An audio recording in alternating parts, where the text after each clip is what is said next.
Your Holiness, how wonderful to see you again. And I'd like to welcome everybody. Thank you for joining us from time zones around the world. My name is Nancy Lindborg. I'm the president and CEO of the United Institute of Peace, which is a nonpartisan, independent national institute founded by the US Congress 36 years ago, dedicated to preventing and resolving violent conflict around the world. And I'm honored to welcome you to an important conversation today on conflict, COVID, and compassion in partnership with the Office of His Holiness the Dalai Lama. Since 2015, I have had the remarkable opportunity to travel to Dharamsala each year with a small group of simply extraordinary young peace builders, 20 of whom are with us here for this conversation. Each of them is a part of the USIP Generation Change Fellows Network, and each of them have grown up in and around some of the worst conflicts around the world: Iraq, Syria, Afghanistan, Somalia, Venezuela, and each of them, in the face of violence and anger and hopelessness, each has chosen to be a peace builder in their own community. Each has chosen hope.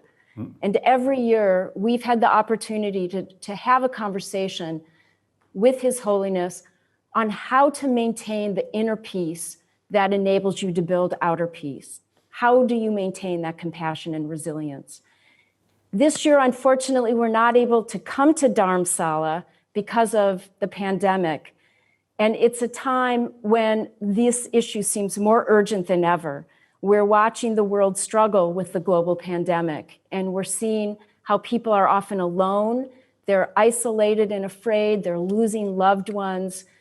The pandemic is laying bare some of the inequity and injustice in too many countries.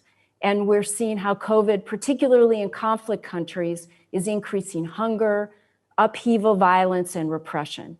So this conversation is more urgent than ever. We're so grateful, Your Holiness, for this opportunity to have yet another conversation with you on how to maintain that inner compassion and resilience. The next hour will be a question and answer session. First, I, Nancy, will ask several questions, and then I will ask 4 of our Generation Change Fellows to ask you questions. Our audience can follow the conversation on Twitter with hashtag Dalai Lama USIP. So let's get started. Your Holiness, it is so wonderful to see you again. Thank you for having this conversation with us this evening. So I'll get started with question number 1.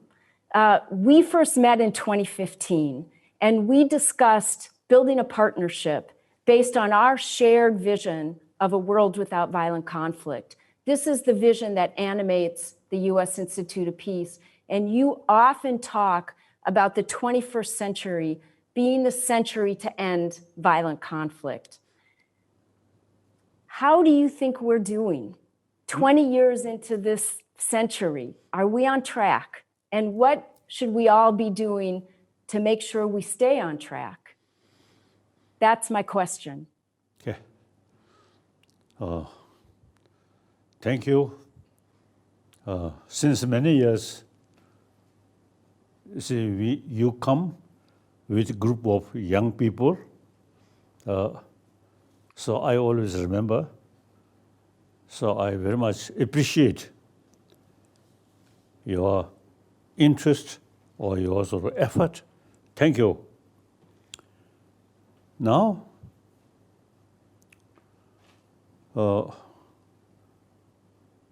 I feel world, they compare the previous century and even within this century, I think early part and later part, there are differences.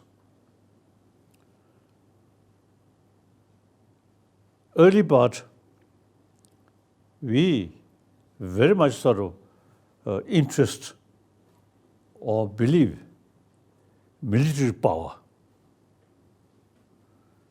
So if you spend a lot of money and the scientists, their brilliant brain use how to make destructive weapon.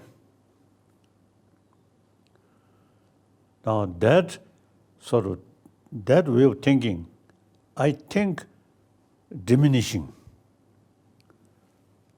because firstly, our experience and previous century, First World War, Second World War, and then including use nuclear weapon. Now, after Second World War, a number of years, people say Third World War.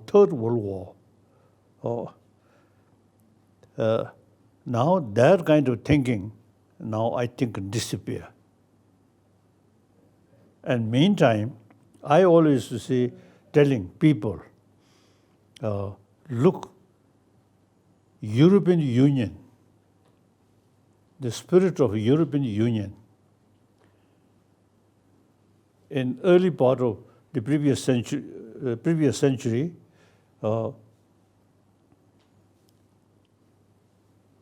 these European countries, and especially like France and Germany, they are truly sort of arch enemy, fighting, killing.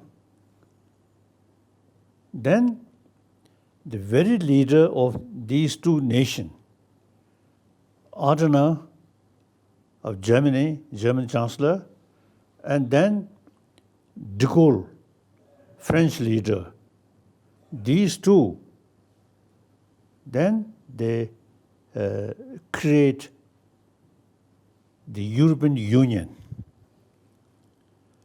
So since the European Union developed, then at least the last few decades among these members of European Union, never killing each other. Then also, you see, gradually, you see, the people realize nuclear weapon, you see, too dangerous. So the people, you see, start work denuclearization step by step. So I feel the previous century, we, I think, very much excited about the material technology. It's just so impressed. So you see, people, you see, much pay attention about the technology, including also build a nuclear weapon, these things. Then later part of 20th century, that thinking gradually reduced. As I mentioned earlier, European Union spirit developed. So I feel, I have the view, see, the early part of 20th century or previous century, we too much emphasis about the material thing, technology thing. Now gradually, you see, we become more human being. So, you see, basic human nature, as some scientists say, we are social animal. Any social animal, the sense of concern of their community by nature, because without their community, individual cannot survive. So we human being, social animal. As soon as we're born, you see, our life entirely depend on our mother's care, and then mother also, without their neighbor, one parent, difficult to manage. So that is the human nature.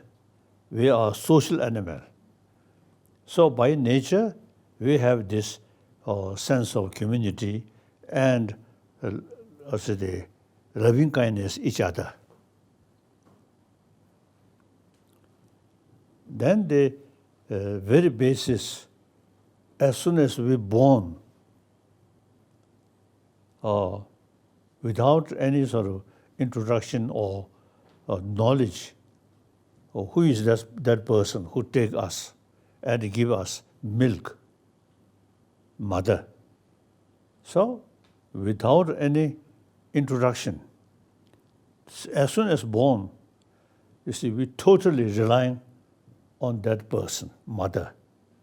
And mother side also, you see, taking care as soon as born. And by nature, milk, mother's milk. So that's the very nature. So I think we can say, for survival,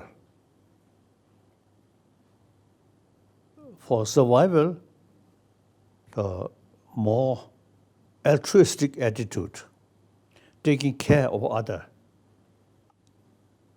So on this planet,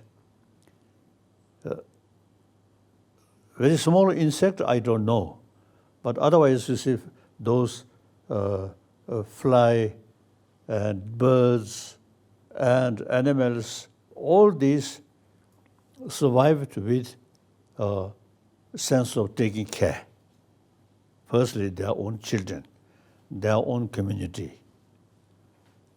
So these nothing to do with religion, biological factor, nature. So then, I usually also feel and also express all religion of human being. So all human beings' religion, you see, talking about best human quality, that is human love. So all major religious tradition, in spite different place, different time, different situation, and eventually different philosophical view, but all carry same message of love. All religion. So therefore, we human nature is more compassionate nature. Now in the past, we too much sort of also pay attention about material or technology, these things. Now, I feel we human being, generally speaking, we human being becoming more mature. So now we pay more attention, including scientists now paying more attention about our inner value, inner peace. So now, I have strong view in our existing education system must include education about our inner world. Besides, you see, education about our physical condition, including our brain, then mind, emotion should include part of our education. Because emotion, very important in our life. The positive emotion give us inner peace, inner strength. Destructive emotion is to destroy our inner peace and eventually our physical health also destroy by too much anger, too much fear. These are destructive emotion. So now, time come, we have to pay more attention about our mind, about our emotion. So this should include in education about health. So these description about emotion should not consider a part of religion, but simply academic subject and related with our physical health. Mental health, more peaceful mind, peaceful emotion, automatically, you see, the immune system, our body, and including blood pressure, all become very normal.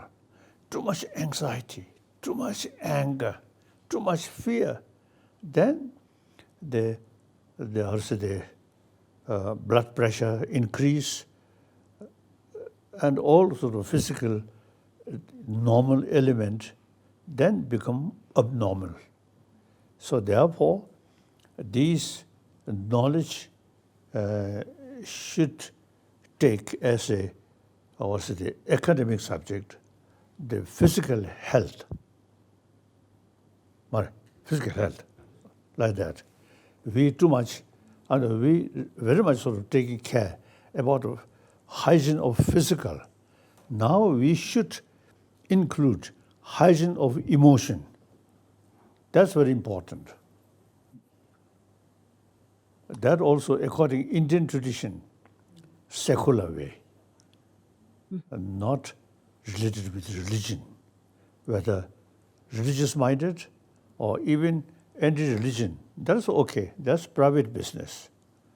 But as a human being, you see, we need some knowledge about our system of our emotion, then try to try to get peace of mind, like that. So now, young people, young student, you are beginning, so I think start real life.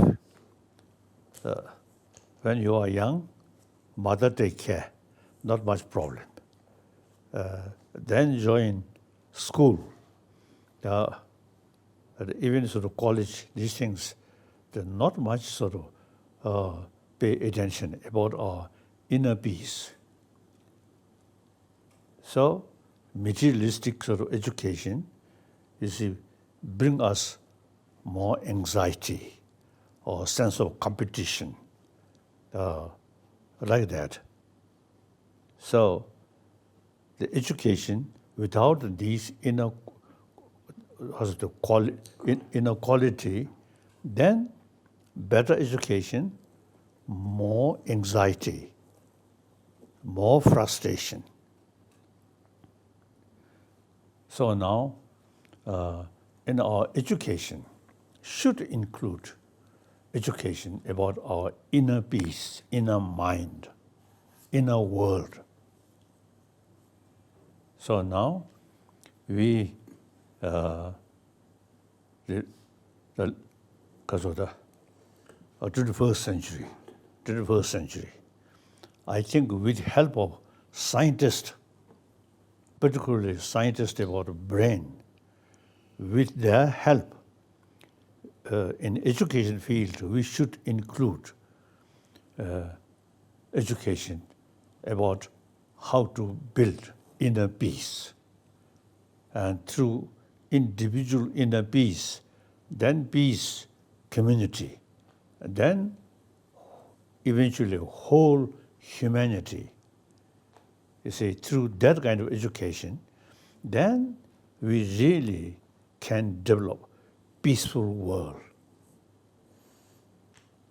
So, as I mentioned earlier, the previous century, we pay much attention about the weapon, these things. Now, we should pay more attention about our inner peace so that genuine world peace can achieve.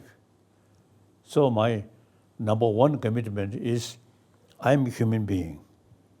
I also have all these emotion.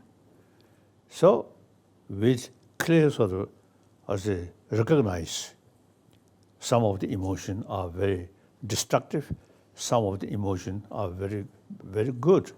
So with that knowledge, you see, trying to reduce destructive emotion and increase constructive emotion. Now here, according the quantum physics, see, as a result of our discussion, I got the impression the quantum physicists, you see, there is also the differences, appearance and deeper level of reality.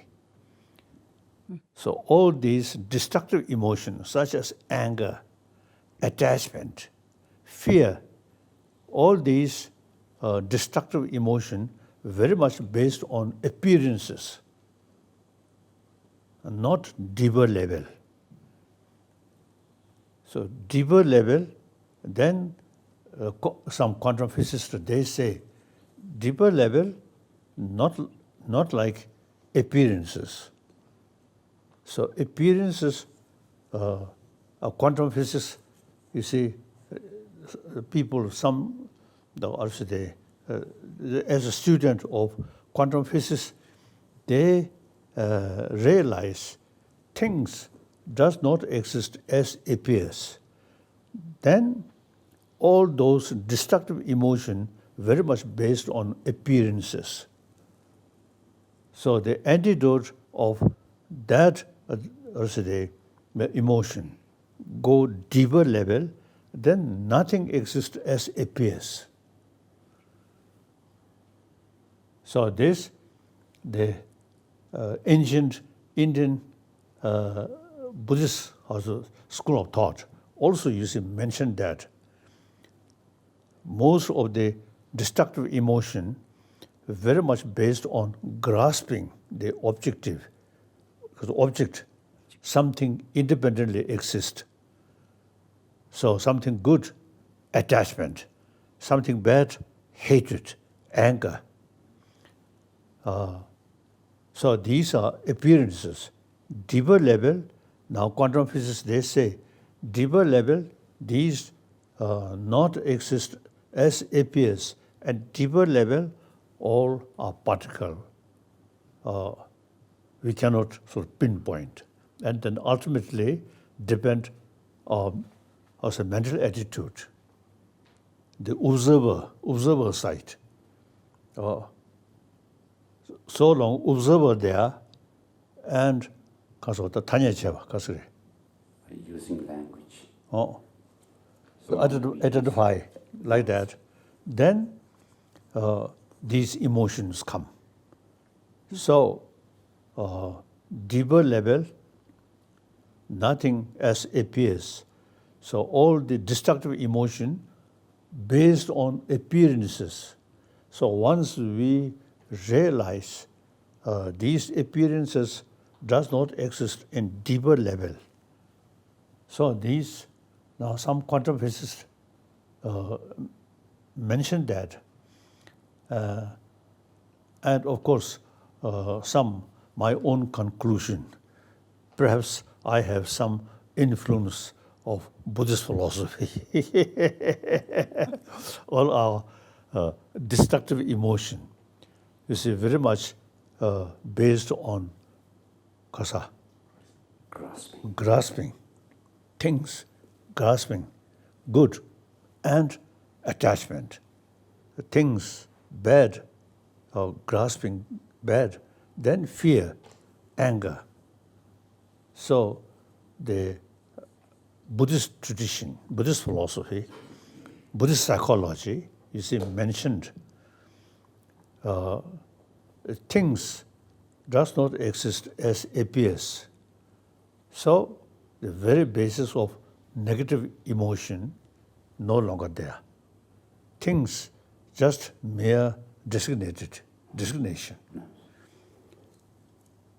Like Nagarjuna and Ajanta Kirti in their writing clearly mentioned. So I myself, as a Buddhist student, you see, learn these things and practice, implement, or really they also they're very, very helpful to maintain peace of mind. So now some scientists also now showing interest like that. So my number one commitment is promotion of the inner peace. Through inner peace, world peace can achieve. Firstly, individual inner peace, then family level inner peace, then community level through inner peace, genuine peace. Then through education, and also through use some technology information. Through that way, you see, we can teach, we can share these deeper knowledge, deeper experience. Ancient time, you see, different continent, different country, or different sort of tradition.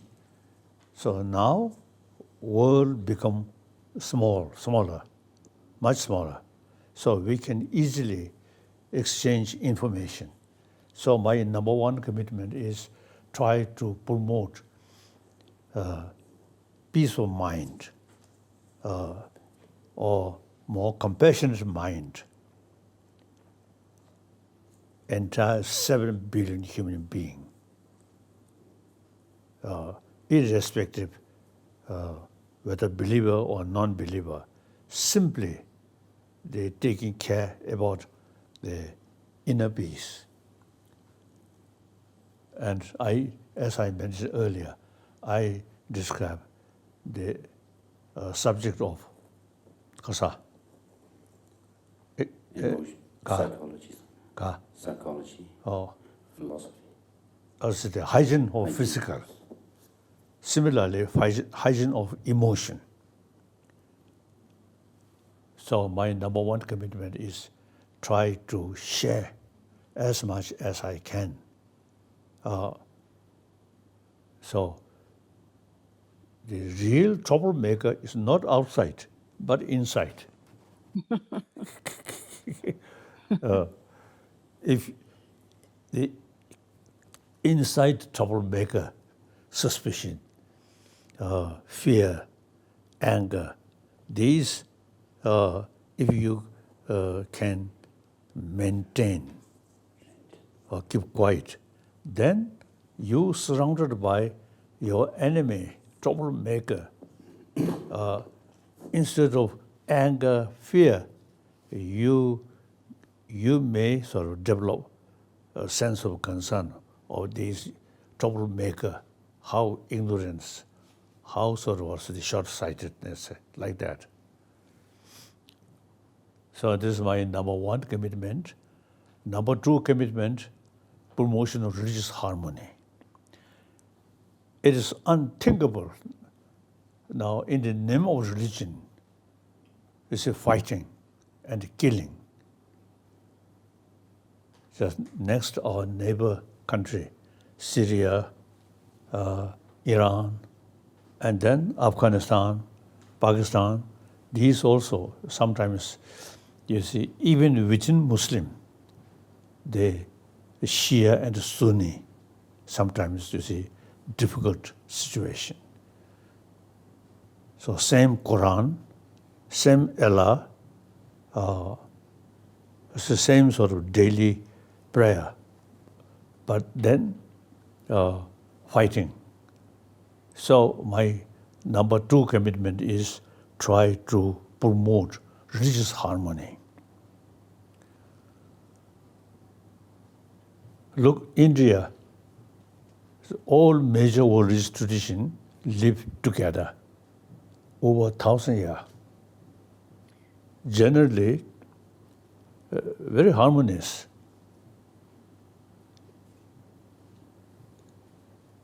Different sort of philosophical sort of views and some debate. That is even within Buddhism, within Nalanda tradition. There are a number of different sort of philosophical view and a lot of debate through centuries. So that's intellectual sort of differences. Very helpful is to open our mind. Just to believe one thing, then our mind, our intelligence remain like that. It's a different philosophy, different tradition. Then our brain open and see.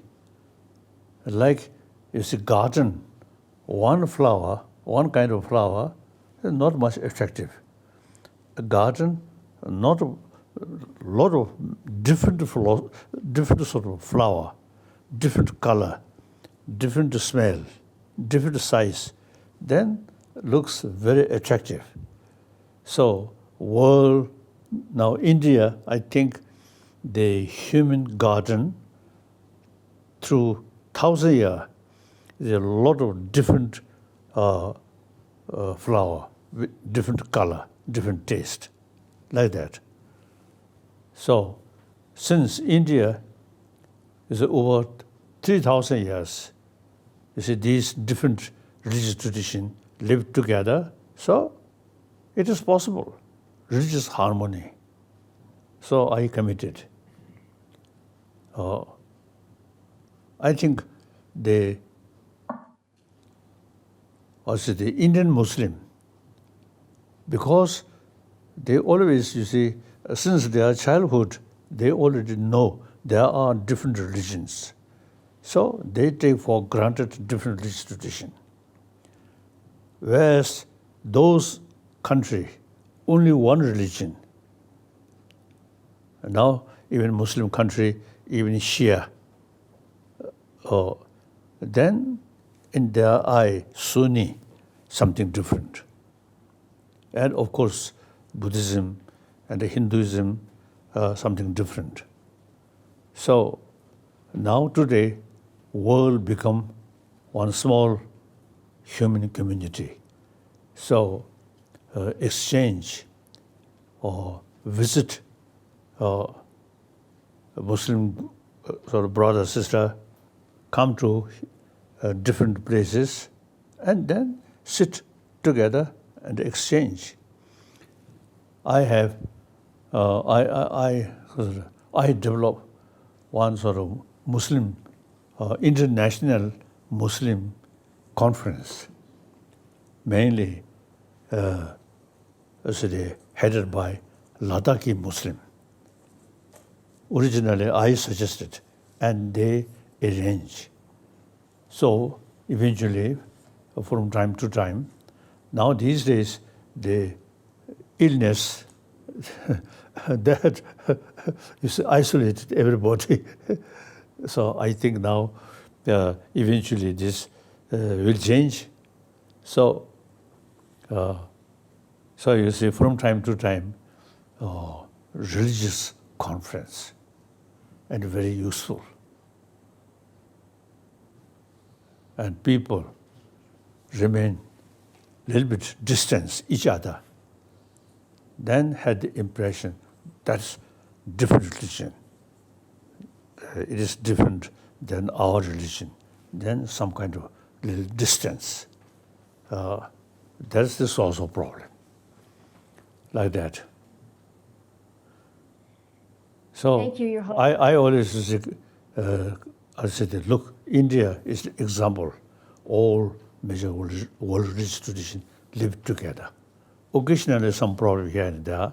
That sometimes mainly politicians, you see, causing some problem. But basically, India, I think, wonderful.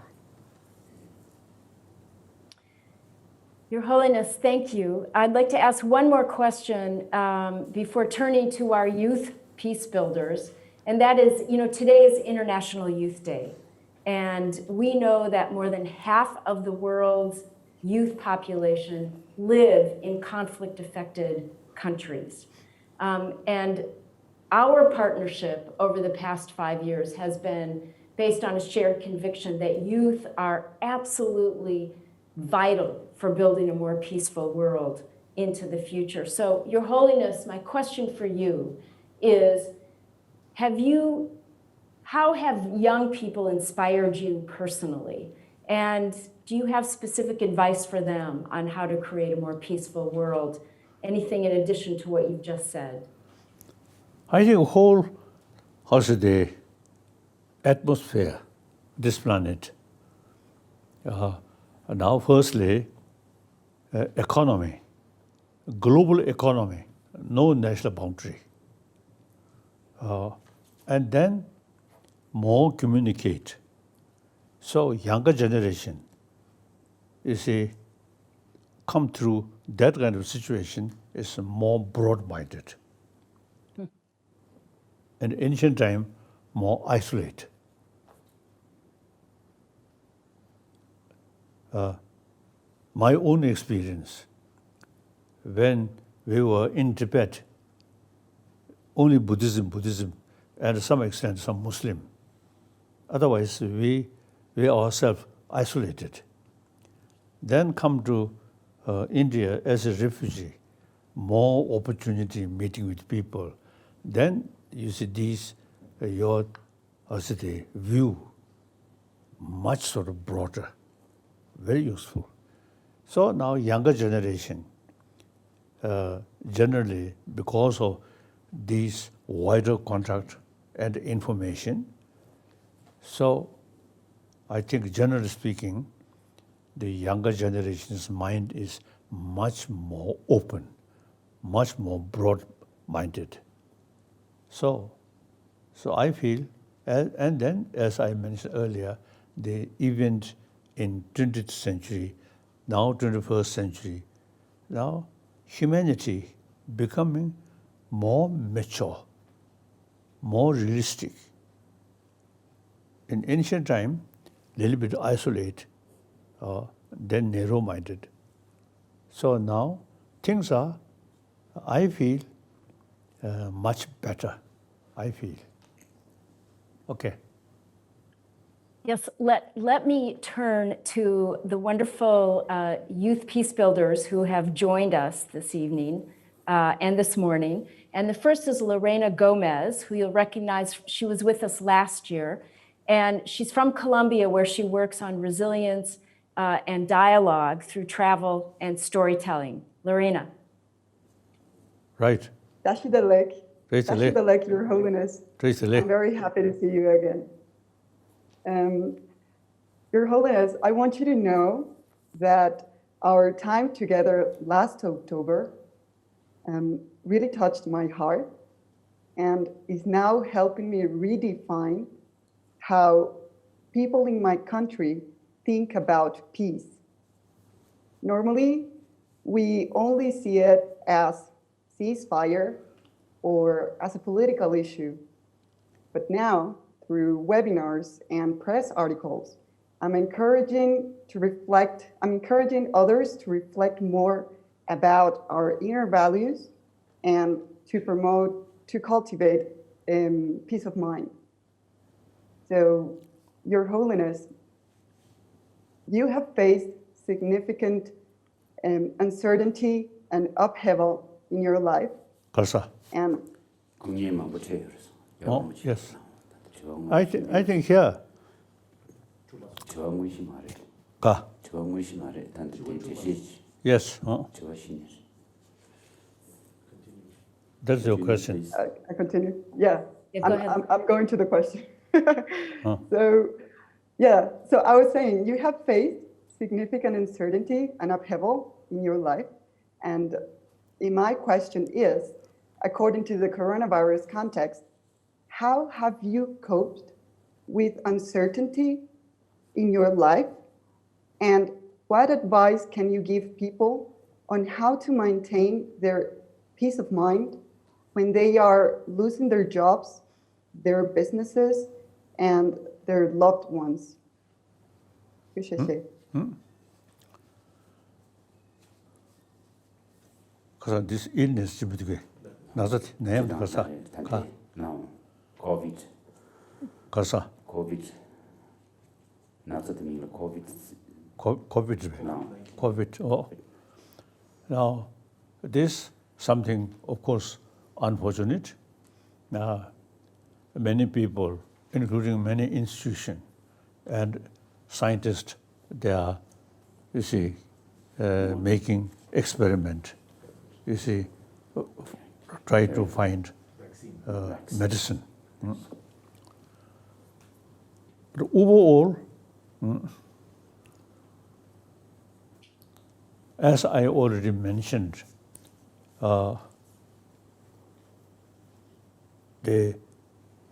as also the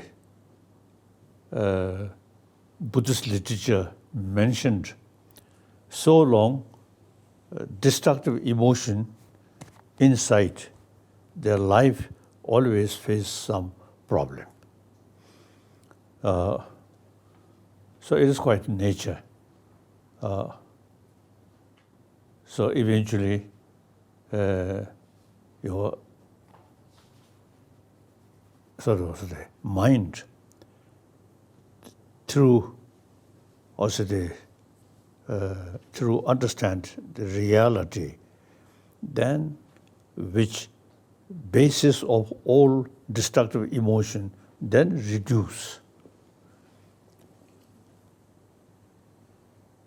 So the problem, outside problem, you see, even Buddha cannot remove. Jesus Christ also cannot remove. So long, all spiritual leaders,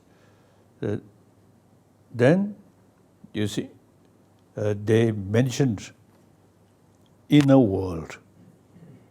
The theistic religion, like Christianity, Judaism, and Muslim, and so on, you see, they emphasize faith here. And try to tolerance, forgiveness, contentment, like that. So, like Buddhism, you see, the more philosophical sort of field. As I mentioned earlier, quantum physics, nothing exists as appears. So the reality not independently exist. All are mental projection. So that really very, very helpful. You see, when you face problem, not running after problem, but look inner mind. Then outside thing, no matter what complicated, but you can keep peace of mind. So that much, according to my own experience, no matter what sort of external things or situation, but your own mind, through practice of shunyata or emptiness,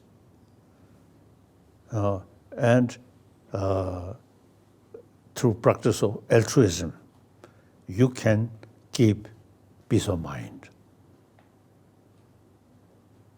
Those follower of a theistic religion think God. That also, you see, no matter how complicated situation, you can keep their peace of mind. Then, according Buddhism, within Buddhism, according Nalanda tradition, you see, not only just relying on faith, but use reason. So we call analytical meditation. Extremely useful. So I practice these things. So my life, now 86-year-old, whole my life, you see, grow in complicated situation. But I can keep peace of mind because of these knowledge how to keep inner peace. And then one, I think, useful thing is the Buddhism. According to Buddhism, the all sentient being are mother sentient being. We usually describe mother sentient being. And then in any case, realistically speaking, 7 billion human beings are our brothers, sisters. All are the way to born, the way to go, all the same. So while alive, you see, destructive emotion there, constructive emotion there, all destructive emotion ultimately based on ignorance, constructive emotion based on reason. So with this knowledge, as an academic subject, secular way, I'm trying to share 7 billion human beings how to keep inner peace. Ultimately, the compassionate mind. Basic human nature is, since we are social animal, so compassion is part of our mind. Like that, okay. So I believe eventually 7 billion human beings can be more compassionate through reason. Okay. Thank you, Your Holiness. We'll turn to our second Generation Change Fellow, Samya Agarwal, who is from India. She was with us last year in 2019, and she is the co-founder of Youth for Peace International. Samya. Tashitale, Your Holiness. Tashitale. It's an honor meeting with you today, virtually. After meeting with you in Dharamsala in 2019, I have been practicing compassion, not just with others, but also with myself. Your Holiness, you have taught us all that all religions teach us to love our neighbors and to strive for justice. My question to you is, how can we practice compassion with people who are abusers or perpetrators of injustice? Thank you. As Buddha, you see, mentioned 4 noble truths, suffering and cause of suffering. So he paid more attention about cause of suffering. Okay, suffering already there. Now we do not want this suffering. So the suffering will not go, just disappear. Since the suffering due to cause, so we must pay more attention about cause. So those people who create problem to other people and don't care about truth or moral principle. Actually, they are committing, source of the negative commitment because of the negative karma. So in future, they have to face, as you see, the second noble truth. We committed, then first noble truth, suffering, we cannot avoid. So therefore, those people who committed negative karma eventually bring more suffering on themselves. So there is more reason to feel sympathy and compassion. So,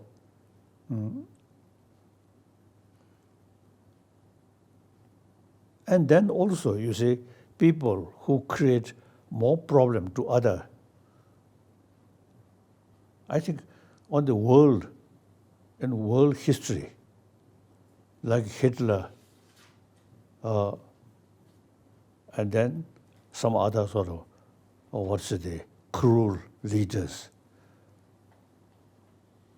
People always consider something very bad. So then, as a practitioner, you see these, instead of sort of a negative feeling, we must develop sense of concern of these people. According to Indian tradition, we believe life after life, Atma. So, different physical, different place, but the same self. So, this life, one life time creates certain sort of karma. The consequences even within lifetime, or if not, then next life. So we have more sense of concern or compassion to these people who committed negative action. And then also Shantadawa says, your enemy is best teacher of you. You can learn, you see, through their action.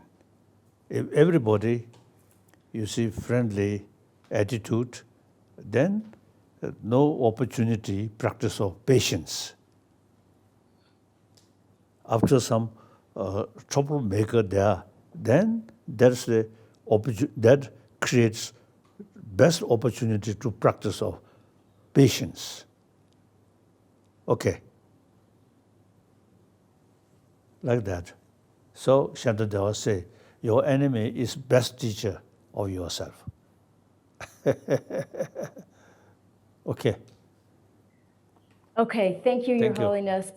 Our next questioner is Abdiweli Waberi. He was with us in 2018, and he works on peace building through dialogue in his home country of Somalia. Abdiweli? Your Holiness, it's an honor to see you again. Our dialogue in 2018 has continued to stay with me and helped me maintain inner peace since then to build peace back in home Somalia. Your Holiness, while leadership plays an important role in the fight against the coronavirus, and pandemic has become a global issue, some argue that COVID-19 weakens our democracy since governments are taking cruel actions to combat the virus. So, Your Holiness, my question is, do you see different requirements for leadership in normal times and in times of crisis? Thank you.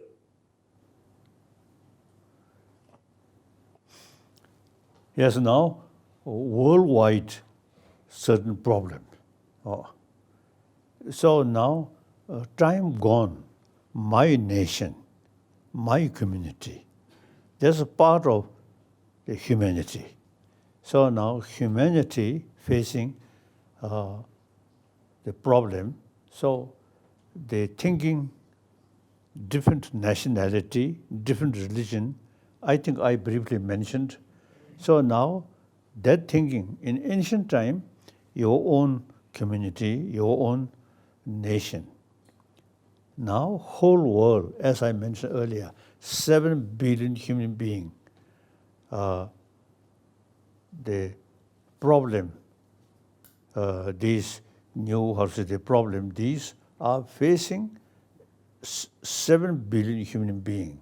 So now time come, we must work together.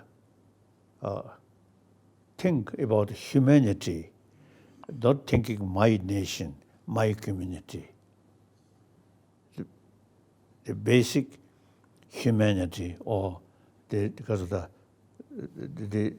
humanity, 7 billion human beings, they are happy, overcome these problems, then each of nation, each of people get maximum benefit. So now everything, not like ancient time. Ancient time, we Tibetan in our own area, so small community. I think like you, your own country, your own area, you see, more or less isolate and self-sufficient. Now today's world, something different. So we have to think about humanity. That's my view, and I always say, share with other people. Okay, thank you. Your Holiness, do you have time for 1 or 2 more questions from our youth leaders? Oh, yes. Yes. Wonderful. Yes. Wonderful. And our next questioner is Faraz Khair from Syria, who works to deliver humanitarian assistance to Syrian refugees. Faraz. Thank you, Nancy. Hello, Your Holiness. It's a pleasure meeting you again, even virtually this time. Our last meeting was inspiring. I have learned a lot from how you accumulate and spread knowledge. Your Holiness, the globe is currently sharing a common challenge, COVID-19. My question is, how can we use this distress as a chance to unite humanity, encourage peace, and even help humans understand the suffering they cause for others? Thank you.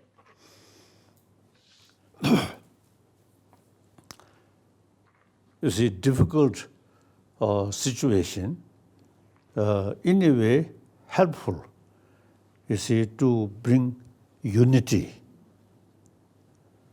Now, for example, we Tibetan, when we were in Tibet, different part of Tibet, you see, sometimes you see there's certain sort of feeling of we and they, like that. Once we reach India as a refugee, now very basis of we and they now no longer there. We have to think common interest. So, difficult situation, you see, in a way creates, you see, also the more inner value and unity and work together. So now to the world, there are different sort of also illness, and then one serious matter is global warming. So according to some scientists, now within next few decades, the global warming reach such a level, then many of the rivers will dry.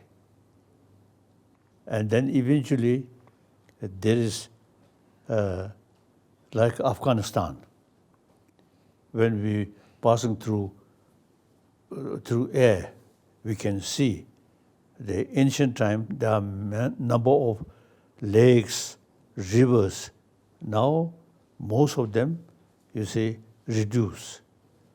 It become small stream or small lake, and the otherwise bare land to desert. So that's according to our scientists, not the religious prediction. The scientists now they say global warming, each decade warmer. Even Dharamsala is in my over 60 years I stay here.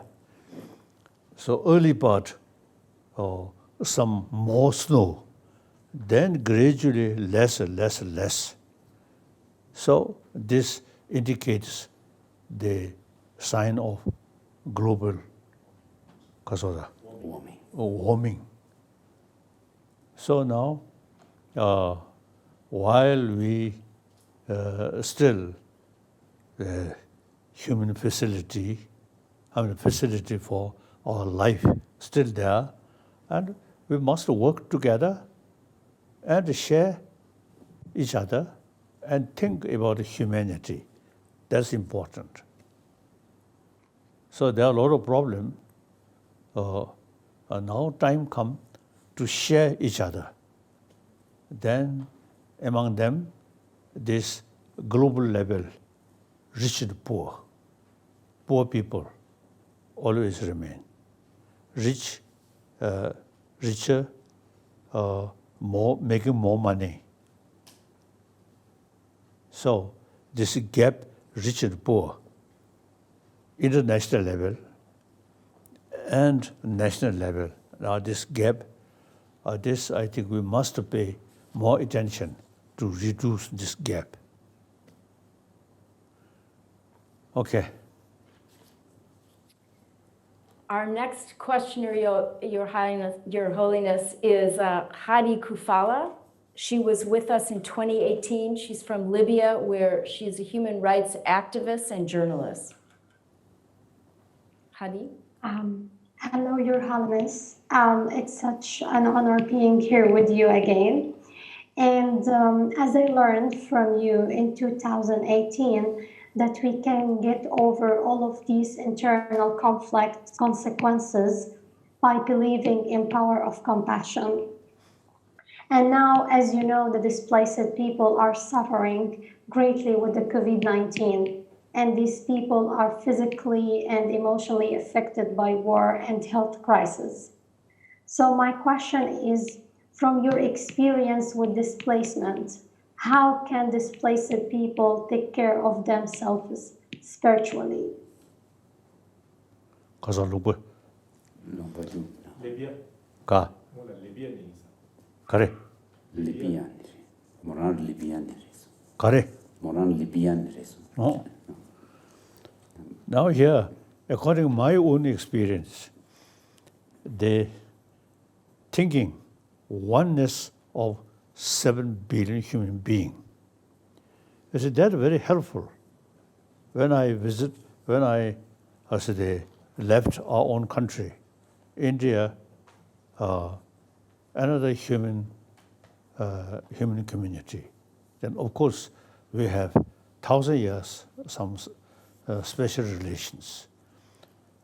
With that feeling, oneness of human being, when I visit Europe, see color, shape, their face, and particularly their nose.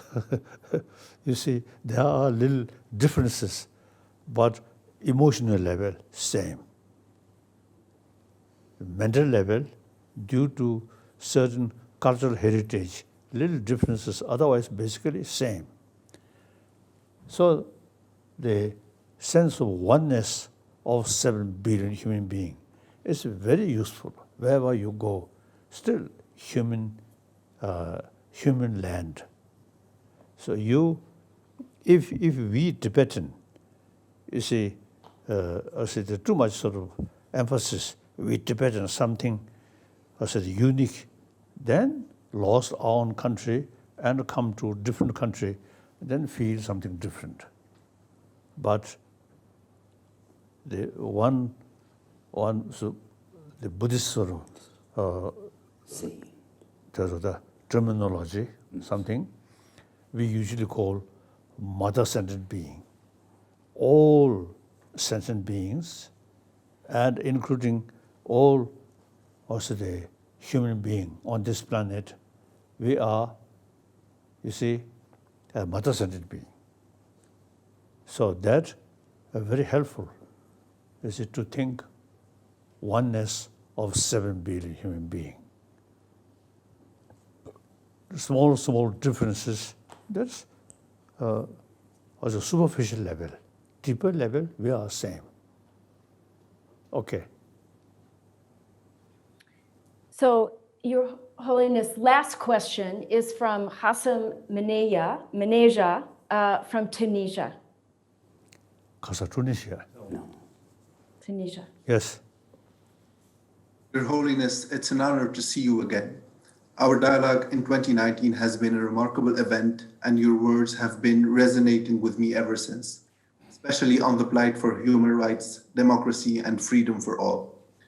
Your Holiness, with COVID-19, we have seen governments exploit the crisis to further their own agendas, whether enforcing authoritarian measures or cracking down on civil society and limiting the spaces they're operating in.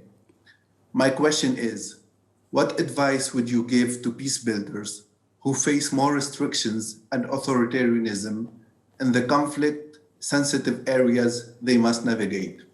Thank you. Tunisia. Tunisia. Now, I feel there is a real gap. Say, mental level, the thinking, old way of thinking, we. Then the situation, the reality, much change. So that's, I think, source of problem. In ancient time, you see, your own nation, more or less isolated, and think your own country. Now today, that's just my nation, and including my party, my group, and eventually, you see, dictator. You see, these are according the ancient sort of situation, that's something relevant. Now, today's world, no longer that reality. So, we have to think we rather than I. So, Tunisia, like Tunisia, I think we need wider contact with other people. Now, including tourists visit different place, different culture, different language. And then meantime, you see, through education, we 7 billion human beings are same human being who live on this same planet. And as I already mentioned, global economy and all these now, old thinking, just we, I, that gone. Now the new reality, we 7 billion human beings have to live together, and under that circumstances, just sort of exclusive sort of right or thinking about your own community, your own nation, within one country, due to different religious faith or little sort of differences or different part of your own country, Tunisia, a different part. You see, there are some differences. Now, these are minor. Okay. Now, time come, we have to think more, because wider perspective than not just thinking your own community. Okay. Okay. Thank you. Okay. Your Holiness, thank you so much for joining us this evening and for sharing your wisdom, especially during these difficult times. This was an extraordinary opportunity to be able to renew this dialogue with you. I want to thank Your Holiness's audiovisual team, Tenzin Takla and Seton Samduk. They have been extraordinary partners with us for this evening. The miracle of technology of bringing people in from all around the world. Thank you also to our good friends in the Office of His Holiness, Seton and Chimi. I want to make a special note, Your Holiness, and that is the very first week of my working at USIP in 2015, I had the remarkable opportunity to meet you when you were here in Washington. This is my last week at USIP.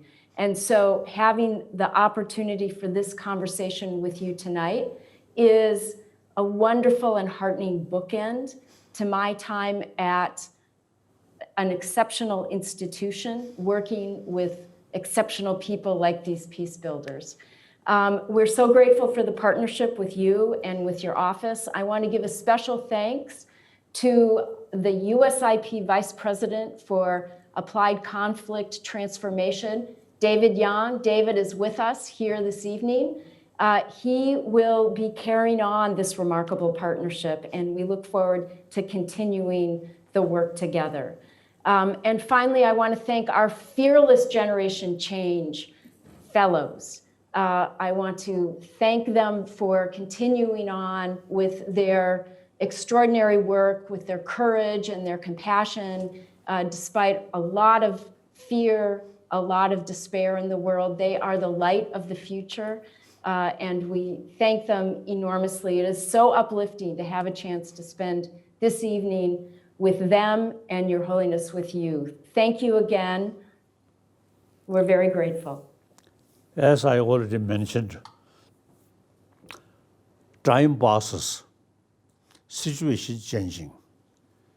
So we need new thinking, new outlook. The things are changing. Our thinking still remain old way of thinking. Then it automatically creates your thinking and reality. So youth people, you better sort of say the equipment to think, new look, easily accept new reality. Old people, I think generally like me, old people, then old thinking. My case, a little bit exception. Age old, but thinking, I think quite realistic and quite young. So the young people, you are the, I'll say, generation who make contribution for the new world. So now time gone, you should not think old way. You should accept a new reality. Basically, as I mentioned earlier, oneness of 7 billion human beings. Then global warming, these things are now a new thing. So the younger generation now should open your mind. Although no third eye, but two eyes should open.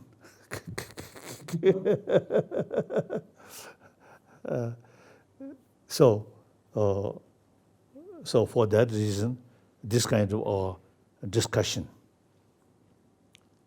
you may get some new idea, and also I get some new idea, so very useful. So you, since last, I think several years, you organize, you see, because youth, right? Also, I think annually meeting, isn't it? Mm. Yeah. So I very much appreciate. Now in future, also, you see, please you organize now this kind of meeting continuously. Okay. We will do so. Thank you. David Yang will work with Kalden Lodo to continue the partnership. Thank you. So, there is some contradiction. My age, as I mentioned earlier, you see, 86, old, but my face looks younger.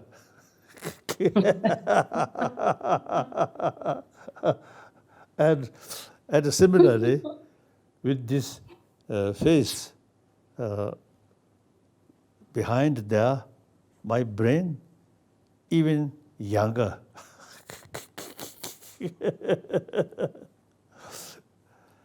I always think more realistic way. So therefore, see, like this kind of meeting, I also learn something useful, and you also, you see, learn. Now we continuously work for humanity, no matter how big, small contribution for better world. It is our responsibility. Thank you. Thank you. See you again next time. Thank you. Bye-bye.